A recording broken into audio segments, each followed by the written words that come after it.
Welcome to the 2021 DeRose-Hinkhouse Memorial Awards program.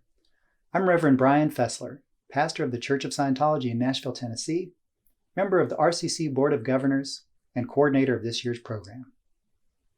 The DeRose-Hinkhouse Award began in 1967 as the Hinkhouse Award, and I thought tonight I would open with a brief biography of Paul M. Hinkhouse.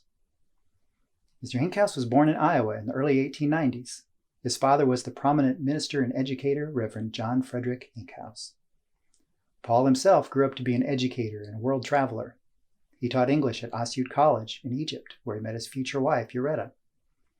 In the 1920s, he studied journalism at Columbia University in New York. He went on to Chicago and became part of the editorial staff for The Covenant, a Presbyterian religious journal.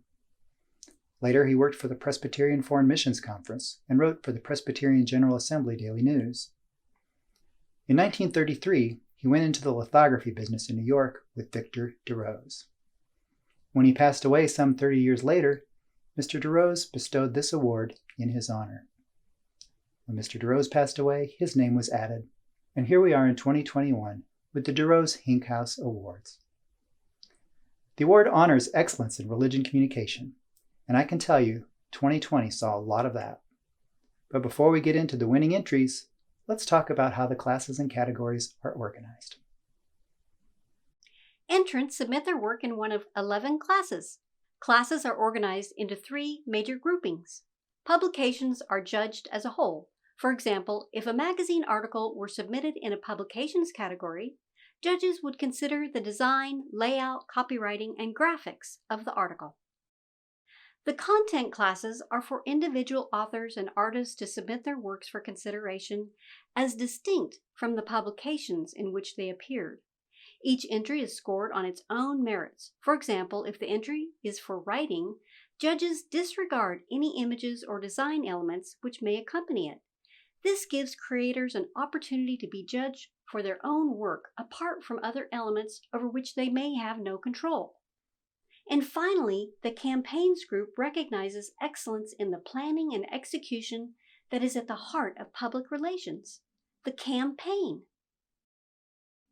Written publications classes include periodicals, books, websites, and specialty publications.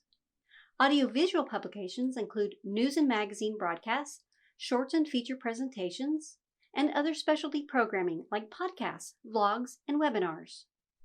The content classes are writing for periodicals, specialized writing, artwork, and design. Campaigns come in many flavors, from public awareness to crisis management, fundraising, and more. Within each class, there are categories. Each category has a category winner. This is a very high honor. In some cases, the judges found additional outstanding work, and that is recognized with awards of excellence, awards of merit, or honorable mentions. But the most coveted of all awards is the best in class, and these are the ones who take the trophy. The way this will work is I am going to show the category winners for each category in each class. The additional awards of excellence, awards of merit, and awards of honor will roll out at the end of the program like credits, and then be available on the RCC website. All right, let's get started with our first and largest class, Class A, Periodicals. In the Newspapers Series category, South Carolina United Methodist Advocate by Jessica Brody and Allison Trussell. The Newspapers Single Work category, The Alabama Baptist by Jennifer Rash and Carrie McWhirter. In the Magazines Series category, Brilliant Star 2020, Volume 50, Number 5, through Volume 51, Number 1, by Amethel, Parel-Sewell, C. Aaron Kreader, Amy Renshaw, and Heidi Parsons. In the magazine's single work category, we have Brilliant Star, Hearts in Harmony, Volume 50, Number 6, by Amethel, Parel-Sewell, C. Aaron Kreader, Amy Renshaw, and Heidi Parsons. In the Newsletters Series category, Washington Newsletter, by Adlai Moore, Wesley Wolfbear Pinkham, and Alex Franzen of Friends Committee on National Legislation. In the newsletter's single work category, we have the U.S. Baha'i News, June 2020, by Joyce Lidoff of U.S. Baha'i National Center. In the blogs series category, the CBF blog by Aaron Weaver and Carrie Harris of Cooperative Baptist Fellowship. In the blogs single work category, And the Steeple Bell Rang, a rural church's Holy Week witness in a pandemic by Donna Frischknecht Jackson of Presbyterians Today. In the Articles and Stories series category, Holy Name Province Responds to COVID-19 by Jocelyn Thomas of the Franciscan Friars of Holy Name Province. In the Articles and Stories single work category, Connection, Compassion, and Care in a Bronx COVID-19 Ward, Sister Mary Catherine Redmond, by Chris Herlinger of Global Sisters Report, National Catholic Reporter. And the Best in Class, Connection, Compassion, and Care in a Bronx COVID-19 Ward, Sister Mary Catherine Redmond, by Chris Herlinger. In the first 3 months of the pandemic, Sister Mary Catherine Redmond trod through pain, agony, and loss. Like other sisters on the front lines responding to the COVID-19 pandemic, each ministering in their own ways according to their own gifts, Redmond's decades-long service has been undergirded by a commitment to social justice. "This is a horrible time in our country," Redmond said. "Horrible on many levels, but most disturbing at our core, where we still look at another person as other and judge them so quickly by the color of their skin, their ethnic background, their religious beliefs, political stance, economic access. If we stand with the same intensity and desire our frontline responders had during this COVID crisis, it is my hope that we can be one," Redmond said. But like the response to the pandemic, it has to happen now. Judges said it was an inspiring Saint Next Door character profile and a story of a real-life crisis that still keeps hope alive. And let's hear from Chris. My editors, Pam Hackenmiller, who's the managing editor, she did the actual, the hard work of copy editing. She did a terrific job, as she always does. And then our editor-in-chief, Gail DeGeorge of Global Sisters Report, she had pushed to do a profile, and she was very passionate about wanting us to do this. So I think on all three fronts, the subject and the two editors, it went really well. We were still in sort of lockdown in a sense. I had done another story, profile with some sisters working here in Queens where I live. And that was my first venture out to actually talk to people in person. So Sister Mary Redmond was like the second person, the second subject who I had actually met in person. And so it was special just to get out of Queens. I had to go to the Bronx and actually do an interview in person. And, we did it all safely, of course, wearing masks and everything. But it felt, it was kind of a little adventure. What would have been normal, just going up to the Bronx, turned into a little bit of not a challenge, but it was a good practice in this time of pandemic, I think. It's always an honor to be recognized by your peers. And my time with the RCC, it started back when I was with Church World Service as senior editor and as a writer. And I miss seeing people in the God box, as we call it. So I've always felt a personal tie to the RCC, and it feels like family, and so it's nice to be recognized by people in your family, I think. On we go to the books class, and we have 2 category winners. In the Books for Adults category, we have Quakers, A Quick Guide by Carl Abbott, by Adlai Moore and Wesley Wolfbear Pinkham of the Friends Committee on National Legislation. In the youth category, John Birks' Dizzy Gillespie, A Man, a Trumpet, and a Journey to Bebop by Susan Engle of the U.S. Baha'i National Center. And the Best in Class, John Birks' Dizzy Gillespie, A Man, a Trumpet, and a Journey to Bebop. He just couldn't sit still. Usually, this was because there was music going on in the room or in his head. But today, he was getting ready to make a trip to 2 big cities up north. Tomorrow, he, his brothers, and his mother would get on the train.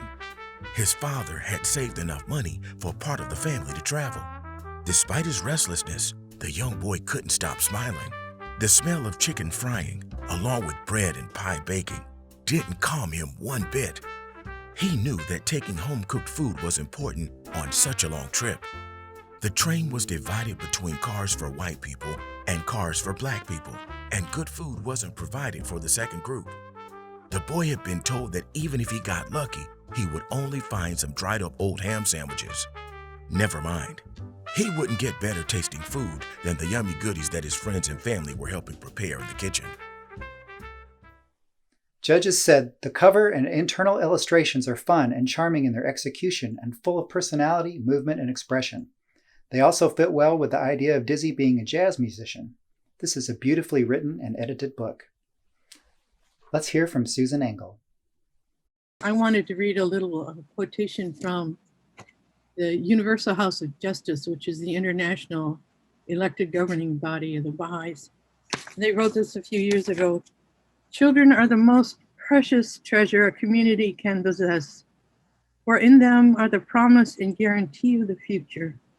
They bear the seeds of the character of future society, which is largely shaped by what the adults constituting the community do or fail to do with respect to children. So, my work was with Brilliant Star magazine, which is also a children's magazine, and just feel like this work is so vital for all ages, but my heart is with the children in particular. We don't, we're not out there in the New York bestseller list, or we work pretty quietly amongst ourselves, and to help each other feel good about the work we do is really essential to keeping our morale up and keeping our juices flowing and all the creativity going. So it's very essential, I think, to the work we do, to talk to one another and pat each other on the back. All right, the websites class also has 2 category winners.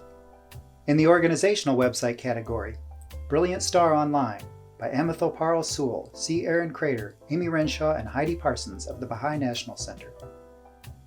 In the topical websites category, Beeson Magazine 2020 Being Human by Kristen Padilla of Beeson Divinity School of Sanford University. And the best in class is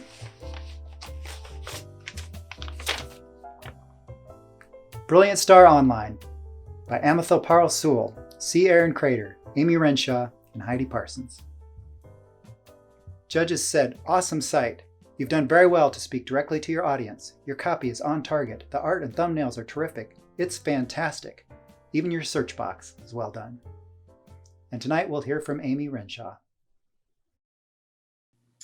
Well, we couldn't do our work without the support of the national leadership of the Baha'i Faith, and that's a 9-member elected council known as the National Spiritual Assembly.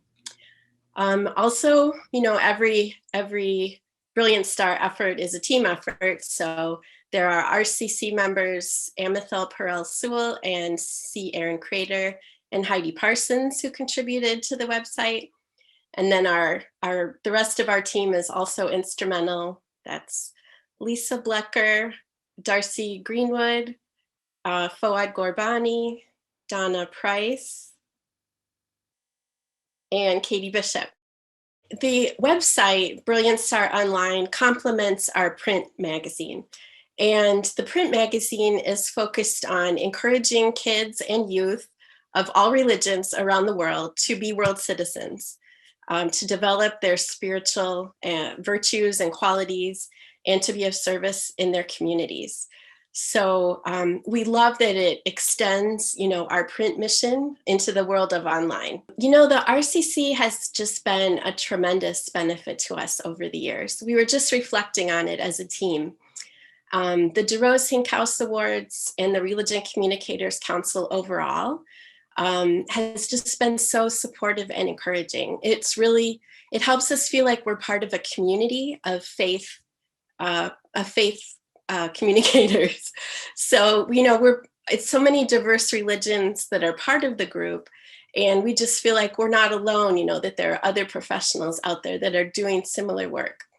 And it's just so exciting to see what all different faiths are doing to promote, justice and to promote religion and cooperation among different faiths. And in addition, the DeRose-Hinkhouse Awards encourage us to continue to strive for excellence and to share our work with others.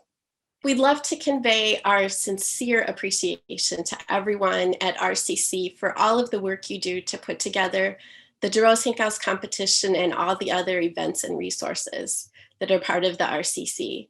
You do so much to build this community, and it really is important to us. There are 2 category winners in the Specialty Publications class. In the Annual Reports category, 2019 Annual Report, American Baptist Home Mission Societies by Danny Ellison, Susan Gottschall, and Nadine Hazenez. In the category of other specialty publications, we have Let Us Light Candles, Advent and Christmas Devotional 2020 by Donna Frischknecht Jackson of Presbyterians Today.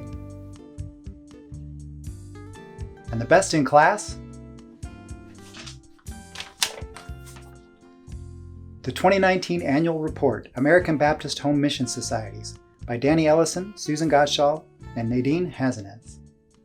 Judges said, the concept for the cover is a bold move, yet it pays off by offering a unique spin on the typical annual report cover.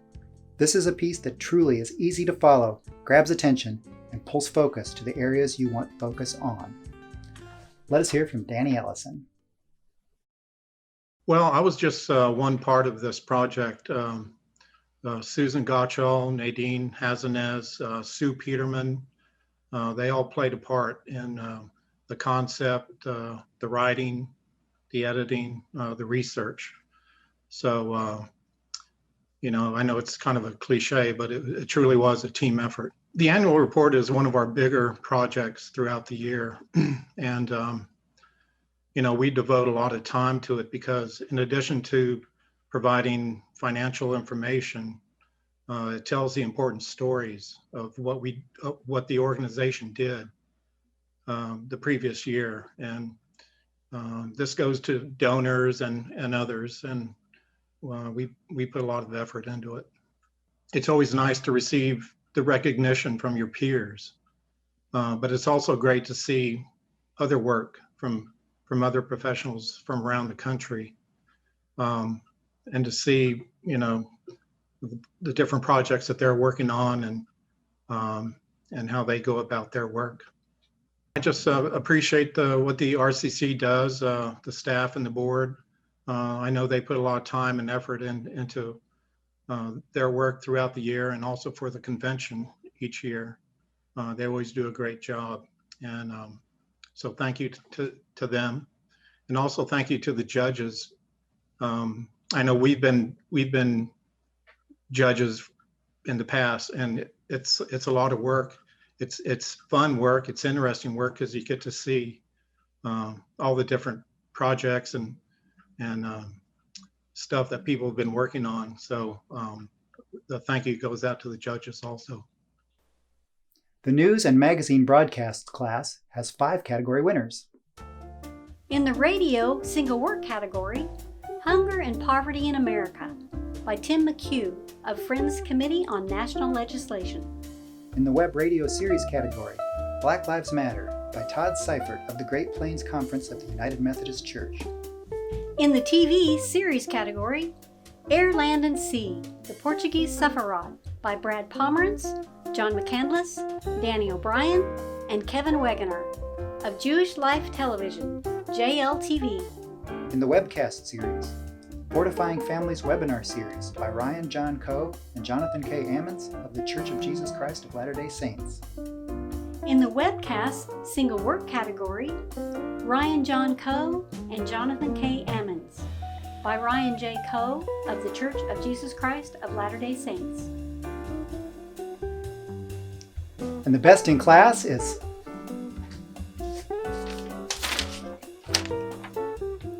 Black Lives Matter by Todd Seifert.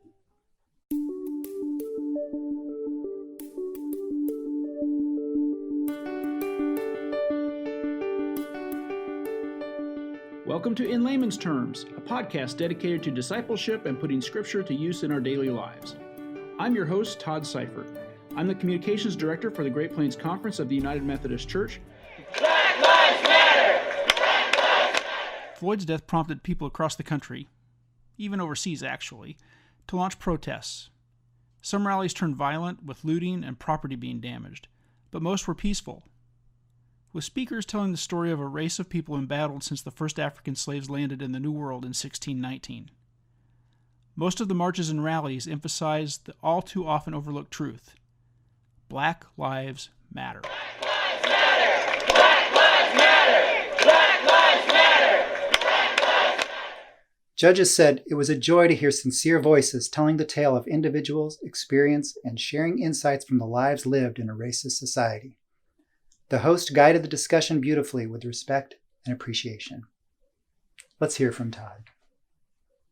I want to thank the Religion Communicators Council for the recognition, and I obviously want to thank my guests who shared just some dramatic stories about their backgrounds, their childhoods, and then the things that they encounter as pastors in Kansas and Nebraska. So I want to thank specifically Reverend D. Williamston, Reverend Dr. Kevis Harding, Pastor Rhonda Kingwood, Reverend Robert Johnson, Reverend Portia Cavett, and Reverend Kirsty Engle for taking time, number one, to talk with me on such a sensitive topic, but then to be very candid and open with their histories and what they've experienced. As a white man, I knew that there was simply no way I could fully understand what people of color go through. Probably the story that most impacted me of any of the ones that I learned was from Robert Johnson. He tells a simple yet amazingly eye-opening story about being in a restaurant in Alabama with his family and seeing a mural that depicted police officers playing with white children in a quiet neighborhood, and how that opened his eyes about perspectives that white people have regarding police versus what he grew up experiencing. So for me, and I think for others like me, that mural was an eye-opening experience in reverse. So I found that I wanted to educate people who look like me about the experiences that seem so foreign to us. And the stories that these pastors shared were so personal, so fascinating, and such a blessing to hear that I wanted to hear from others, and I wanted to share their stories with others so they would understand the anguish that was experienced by these folks and by other people of color. Well, I've been a member of RCC for about 5 years, and I had certainly heard about the DeRose-Hinkhouse Awards. But to be honest, because of the respect I have for the diversity of this group and the tremendous talent of its many members, I really didn't think I had anything worthy of competition before. And I wasn't really so sure about this one, but the topic became so near and dear to my heart. And the stories that these folks shared with me were so good in the podcast episode that I felt it was worthy of at least entering the competition this time around. I want to thank all of the RCC members for all the work that they do every day to further understanding of faith and shared values across a diversity of beliefs. What we do really matters in the ongoing fight for social justice and for so many other matters that will improve the world in the here and now. We were happy to see many entries in our shorts and feature presentations class. Here are your category winners. In the audio, commercial, or PSA, single word category, Friends Committee on National Legislation urges Americans to get out the vote, English and Spanish, by Adlai Amor, of Friends Committee on National Legislation. In the video, commercial, or PSA single word category, The Walk by Stephen Havira of Hartford Seminary. In the video, promotional or informational series category, Matthew 25 Social Media Videos by Melody Smith, Michael Fitzer, Kathy Francis, and Jeffrey Lawrence of Presbyterian Church, USA. In the video, promotional or informational single word category, Claremont School of Theology, Where We Are Going by Steve Horswell Johnston of Discipleship Ministries, the United Methodist Church. In the video, entertainment or inspirational series category, Walking in Love by Kathy Williams and Patrick Lewis of Ursuline Sisters of Louisville. In the video, entertainment or inspirational single word category, My Grandfather's Prayers by Lisa Sturrs, John McCandless, and Brad Pomerantz of Jewish Life Television, JLTV. In the video, documentary or educational single word category, On the Brule by Steve Horswell Johnston and Andrew Jensen of Discipleship Ministries, the United Methodist Church. And the best in class is On the Brule by Steve Horswell Johnston and Andrew Jensen.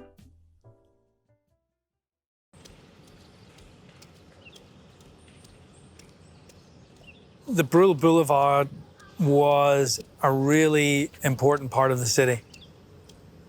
And then when the wall came down, everything changed. And the place was dilapidated for like about 20 years. And so Inspire came in here about 4 years ago. We talked to the city council and we said, look, here we're a handful of Christians from different churches, and we just want to try and be a part of breathing new life into this place. Judges said, the filmmaking is top-notch, the soundscape superb, the narration and interviews varied and compelling. The viewer's attention is held captive from the moment it starts. And here's Steve Horswell Johnston. Thank you so much. We are so excited to get this award. I can't tell you all the people that are involved with this. So many to name and not enough time, but let me just give you a couple. Blake Davis and Andrew Jensen, who were my camera people with me along the journey in Germany. This is a little town that most people don't even know about, that we went to, and it's caught up in neo-Nazi, really difficult times for that town. And this one block out of that entire town has been transformed by Barry Sloan and Inspire Ministries. And special thanks to him and all the leaders of Inspire Ministry who's making a difference in a unique way. So all three of those. And then final thank you would be to Junius Dotson, who recently passed away, probably one of the most amazing people that I've worked with. He is our General Secretary at Discipleship Ministries of the United Methodist Church, and provided the funds and they really the passion and the insight to make this happen. So thank you for the award. We appreciate it. And hopefully we'll be able to do more good work like this in the future. Thanks a lot. Our specialty program class includes such things as podcasts, blogs, and webinars. Congratulations to these three category winners.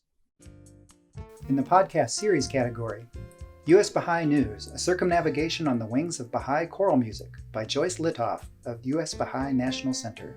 In the podcast single work category, Respecting Religion Season 1, Episode 15, Protests, the President, and the Photo Op with the Bible by Sherilyn Crow of the Baptist Joint Committee for Religious Liberty. In the webinar series category, CBF Conversations and CBF Gathering by Jeff Hewitt, Aaron Weaver, Carrie Harris, and Jeff Langford of Cooperative Baptist Fellowship. And the best in class is U.S. Baha'i News, A Circumnavigation on the Wings of Baha'i Choral Music by Joyce Litoff. Christopher LaMountain is a Northwestern University student who has been singing with the Baha'i House of Worship Choir in Wilmette, Illinois. In summer of 2019, Christopher set out on a remarkable trip around the world. A trip that just a few months later would seem even more remarkable due to COVID-19 travel restrictions. Christopher's goal was to visit the Baha'i houses of worship around the globe and to study the emerging musical culture at each. Christopher kept a diary of his travels, and we invited him into the recording studio to share some of his experiences with us. So listen as he shares A Circumnavigation on the Wings of Baha'i Choral Music. This episode brings us to the heart of Africa, to the Baha'i Temple in Kampala, Uganda.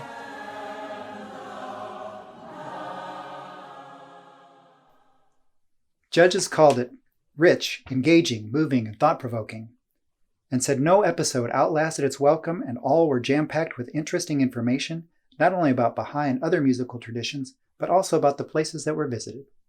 Let's hear from Joyce. Hi, it's so great to be here virtually. Thank you so much. I want to say that I'm always pleasantly surprised when we receive these DeRose-Hinkhouse Awards, because I am not a trained podcaster. And one of the joys of being in a relatively small office is that if I get an idea or hear about something that I think would make a good audio story, I can just go out there and do it. Our choir director, Van Gilmer, deserves a lot of thanks for this one. He mentored a Northwestern University student, and the House of Worship is just up the road from Northwestern University. And Christopher LaMountain was studying music and came and listened to the choir sing and then wanted to join us. And Van really embraced him. And then Christopher got the idea to travel to the Baha'i houses of worship around the world. And there was one in each continental region. And Christopher wanted to explore the emerging musical culture at those houses of worship. I also want to thank Victor Sanders, who was the audio engineer who helped with this project. Victor is amazing at hearing all of those little vocal tics that we don't notice in conversation, but that in a recording makes it sound much smoother and is terrific. And he added all the music in and helped really present some creative ideas. So thank you to all my partners in this, Van Gilmer, Victor Sanders, and of course, Christopher LaMountain, who shared his amazing adventure around the world. It's always a shot in the arm for me when my work is recognized by the Religion Communicators Council. It always lifts me up and reminds me that I am even though I feel sometimes like I'm dabbling in these different media, that I am bringing the best I can to it. I just want to encourage all of you, as you work throughout the year, maybe think about those projects that you might want to share with others. We love to see the work that you do. And that completes all of our publications classes. Now, before we move on to content, I thought you might like to know a little bit about who our judges were and how this process worked. And we did have excellent judges, 49 of them to be exact. Some of our best judges, and the kind we specifically sought out, are communications experts who are not even in the religion communications field. One such judge is Kalinda Fisher. Kalinda founded Market Advocate Research Bureau in 1998 and has become an expert in market research in the banking, healthcare, and entrepreneurial industries. She's also the founder of the Great Reset, a program which has put hundreds of diverse people into communication at tables around the country. I thought you might like to hear what Kalinda had to say about your work. I really learned a lot about your field and am in quite awe, quite honestly, of all that you do. I realize that it's about connectivity and community. And I realize that what you're putting out there and the messaging that you're putting out there is really about that connection and inclusivity and transparency. And I was really honored to be a part of the whole process. Honestly, it gave me a lot of hope. In this day and age of us living through a worldwide pandemic, everybody feels a bit adrift, if you will. And to know that our religious communicators are working so hard at extending themselves and opening themselves up and really with open arms, bringing people back in to the faith communities really, truly gave me a sense of hope for the future. I guess my overarching message to the members is keep it up. You've done a great job. And right now, we need to build communities. And we need to remember that years ago, churches and faith communities used to be the hub of a neighborhood. And that's where people would come together and they'd congregate and they'd get the help and the support that they needed. And we've lost that. And I think in the messaging that you're putting out there right now, which says, regardless of your station in life, regardless of your gender, regardless of your race or your ethnicity, you are welcome here. That's a really good start. Keep it up. We'll have a bit more on the judging later. Now it's time to move into our content classes. And first up are the category winners in our class, Writing for Periodicals. In the newspaper, article or story, series category, commentary by Reverend Dr. Jeff Long of Southeast Missourian Newspaper. In the newspaper, article or story, single work category, Sarah Chopra Salazar Can't Be Easily Dismissed by Reverend Emily Enders Odom of Presbyterian Mission Agency. In the newspaper, cover or feature item, single work category, The Salvation of Mass Incarceration by Jessica Brody of South Carolina United Methodist Advocate. In the magazine, article or story, single work category, 1 Month and Counting, the Church's Unique Role in Encouraging and Supporting Voting by Susan Gottschall of American Baptist Home Mission Societies. In the magazine, cover or feature item, series category, International Faith and Politics by Brian Kaler of Word and Way. In the magazine, cover or feature item, single work category, Enduring Truths by Gail White of Green Gate Marketing. And the best in class is Enduring Truths by Gail White of Green Gate Marketing. Calvin Johnson pulled his car up to the gasoline pump and waited for someone to come out of the service station to fill the tank. No one came. He had never had to pump gas, and he was embarrassed to ask for help. He laughs now when he tells the story, but his experience at the self-service pump was a small example of the changes that occurred during the time he lost. 16 years in prison for a rape and burglary. DNA proved he didn't commit. Calvin Johnson is now relying on education about the past to help change the future. We may admire people who turn their experiences of abuse, discrimination, and persecution into positive attempts to help other victims and to prevent future injustices, but we shouldn't leave it to those who have suffered to stand alone. Writing the future should be the work of many scribes, and it should not wait. Judges said, I was blown away by this entry. I don't give 10 scores easily, but the writer's command of the language, use of examples, quotes, both old and new, etc., all contributed to a phenomenal piece that artfully held my attention and kept me engaged until the end, while teaching me new things about a topic that has been covered quite a bit. Let's hear from Gail. I'd like to thank Catherine Branch, who trusted me with the writing, and I'd like to thank Bishop Rob Wright and the staff of communications of the Episcopal Diocese of Atlanta for seeing the importance of communication and quality magazine work. I spent a long time in the secular newspaper business working for the Atlanta Journal-Constitution, and I was fortunate to be able to cover religion at the time that was a hot topic in newsrooms.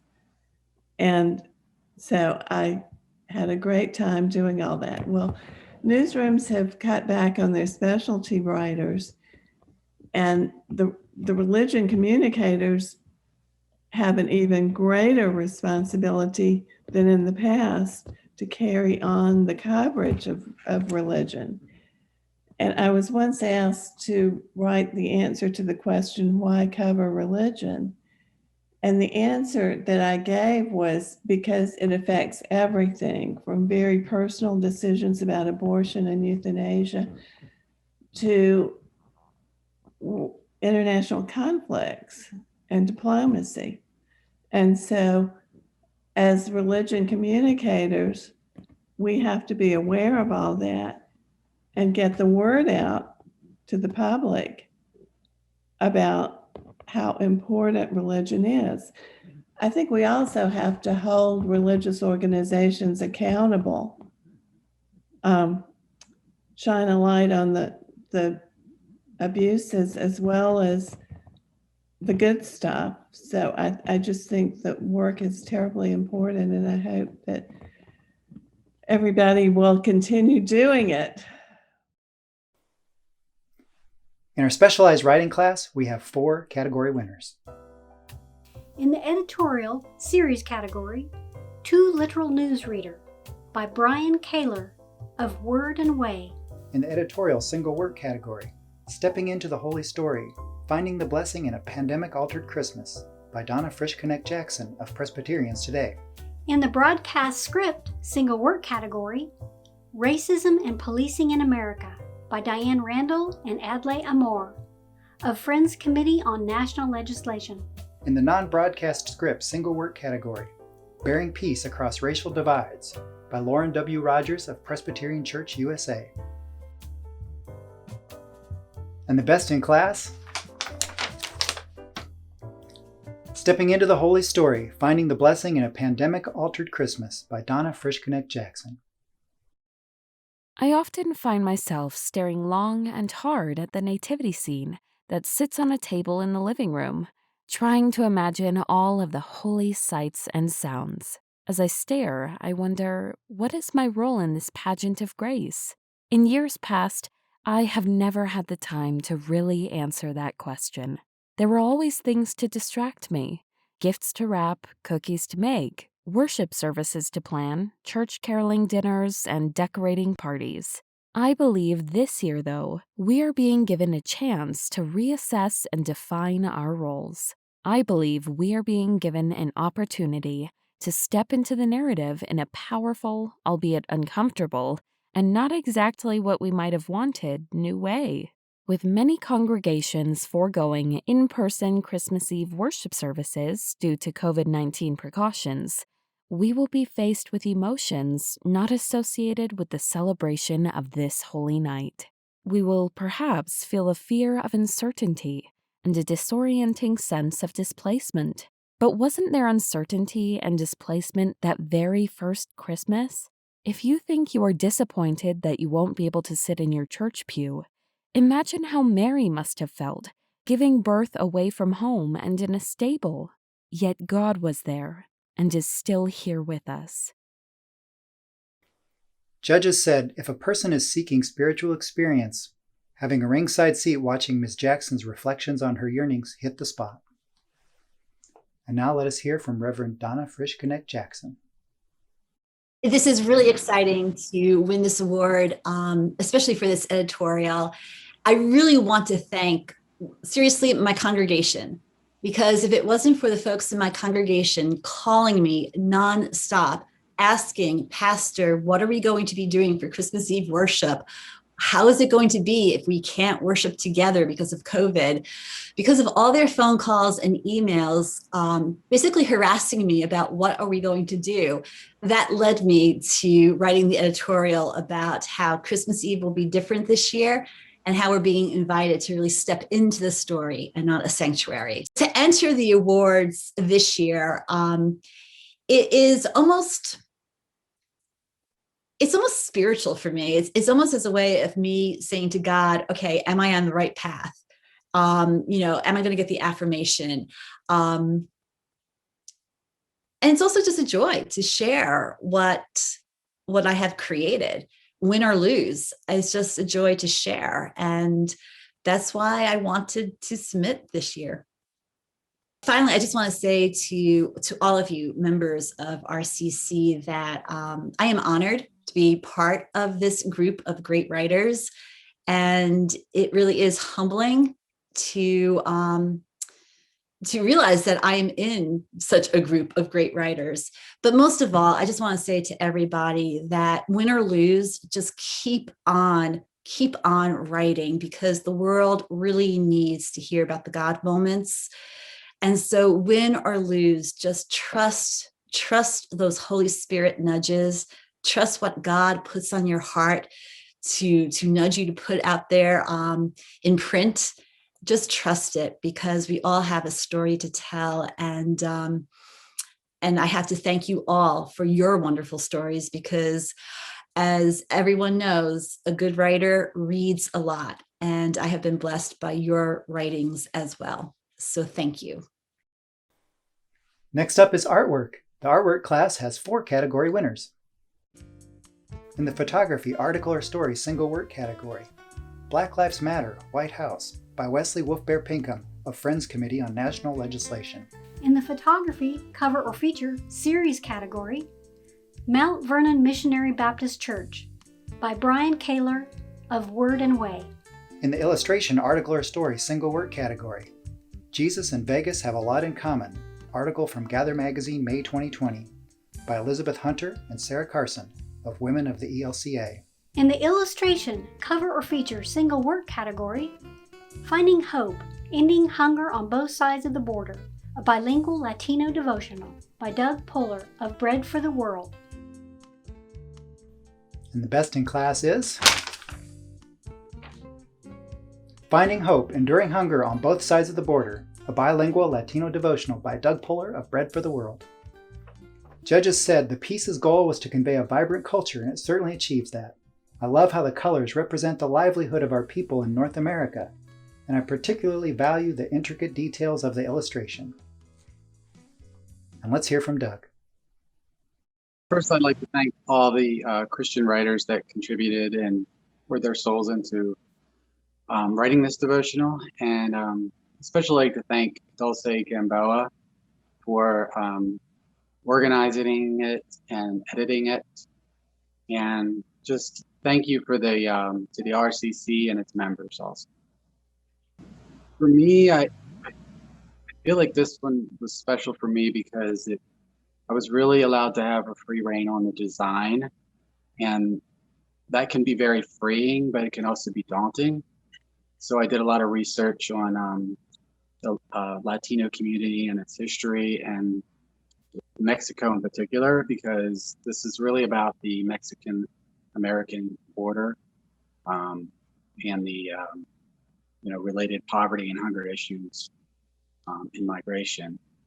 And this just, I came into this embroidery idea that I kept seeing, and I just kind of went with it, and I hope that it was successful. I always look forward to the RCC each year. It's really nice that a nice way to put a spotlight on design in particular, in my case, and it also helps to shine a light on Bread for the World and what its mission is, and each organization in the RCC. Our design class also has 4 category winners. In the publication design, article, or story single word category, George Floyd, A Reckoning by Stephen Havira of Hartford Seminary. In the publication design, cover, or feature single word category, Gather Magazine December 2020 cover by Elizabeth Hunter and Sarah Carson of Gather Magazine. In the website design single word category, The Christian Citizen by Curtis Ramsey Lucas and Joshua Kagi of American Baptist Home Mission Societies. In the logos and branding single word category, FCNL Brand Standards 2020 by Adlai Amor and Wesley Wolfbear-Pinkham of Friends Committee on National Legislation. And the best in class is Gather Magazine December 2020 cover by Elizabeth Hunter and Sarah Carson of Gather Magazine. Judges said the facial expressions communicate the full range of human emotions, including fear, awe, surprise, and delight. And here's Sarah Carson. The credit really goes to my colleague Elizabeth Hunter, who is Gather's editor, but she wasn't available to be on the video call, but she was the one who really worked with our designer and with the artist Carol Aus to create the beautiful cover. We just thought it was a unique cover, really special, different from what we'd done before. I think Elizabeth chose the image specifically because it was a view of the nativity that you don't often see. The picture is almost from the perspective of Mary, and it just looked so lifelike that it just was really special to us. We really thought it communicated the season of Advent well, and was just a beautiful painting. Yeah, we've been members for many years and won a number of awards, and the recognition we've received has always been really special, to be recognized by other religious communicators. And then we always, every time when we win, we get to share it with our readers that they subscribe to this magazine that has won all of these awards. And it's just exciting to be recognized in that way by your peers. And that wraps our content classes. Before we get into our last group of the night, I want to thank everybody who participated this year. The entries were outstanding, all of them.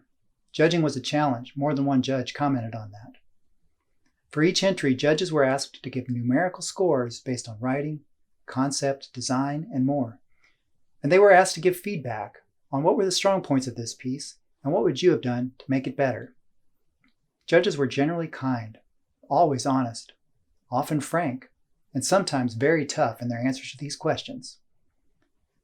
I'm happy to tell you, you will receive the scores and every bit of feedback. Use it how you see fit to forward your work and mission. I thought you might like to hear from one more judge. Lori Whitby is the founder of Whitby Content and Copywriting. She's been writing content for over 35 years, but she was not too familiar with the field of religion communication. This is how your work came across to her. I didn't realize how dynamic the religion communication field is. I came in here thinking it was much narrowly focused and a little bit more, I'm going to say elementary or old school. I didn't realize that there were so many, that you had all the tools in the toolbox that you were using, and you were using them to such a high caliber. It was encompassing and engaging, and you really have a high quality communication standards about you. And that was so thrilling. My takeaways reviewing the entries were, I guess it opened up the world to me, because I didn't understand that it was so national or even so global. And it's wonderful because you were able to do not only spread God's teachings, but also your own individual church or organization's mission and how you communicate to your community. And it was so enriching to learn that it was local, it was national, and it was global, what you all are doing. Whenever you encounter anybody else who is not in your field in the Religion Communication Council, make sure they understand that what you're doing is huge. I said, you are on par with your colleagues who are selling coffee, who are selling widgets in the B2B or even the B2C market. The projects that I saw were fabulous. They were of very high quality, using the very latest teachings from marketing. And it was just, everything was superb. It was high quality, professionally done, and just outstanding. And now our last class group, campaigns. In the book Strategic Public Relations, A Practical Guide to Success, Kim Harrison defined a campaign as a planned set of communication activities, each with a specific defined purpose, continued over a set period of time, and intended to meet communication goals and objectives relating to a nominated issue. Campaigns are what set aside the wannabe PR hacks from the public relations professional. Anybody can put up a blog post. It takes a professional to put up 10 blog posts all on the same topic, anchored in a full website, promoted on 5 social media channels, all while proofreading the hard copy magazine, monitoring results, and researching the next campaign. That's PR. Hot, exciting, and hard work. And when that attitude and conduct is applied to religion and spiritual values, the world is moved to improve. In the beginning may have been the Word, but the Word may have stayed in the beginning had not people of faith spread it far and wide. And now those people of faith depend on professionals. They depend on us to spread it farther and wider. So thank you to the professionals amongst us. Thank you to the new members and the young professionals just entering the field. It's an honorable field and a necessary one. And now, on to campaigns. In the Public Awareness Campaigns category, Texas Boy Adopted After Spending Half His Life in Foster Care by Christopher Ruth, Kayla Salzman, and Morgan Russell of Buckner International. In the Community Relations Campaigns category, 2020 Advent Devotional by Kurt Gortney and Joseph Edwards of Phillips Theological Seminary.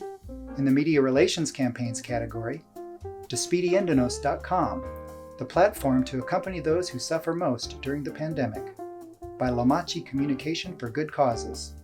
In the Crisis Management Campaigns category, Buckner Retirement Services Response to COVID-19 by Christopher Ruth and Kayla Salzman of Buckner International. In the Fundraising Campaigns category, Our Faith, Our Future, Ending Hunger in Times Like These, a Virtual Gala by Doug Poehler of Bread for the World.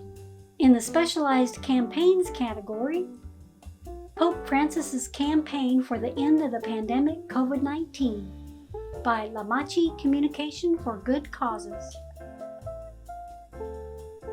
And the Best in Class? Our Faith, Our Future, Ending Hunger in Times Like These, a Virtual Gala by Doug Poehler of Bread for the World. Judges said, "This is an engaging, effective campaign with high production values."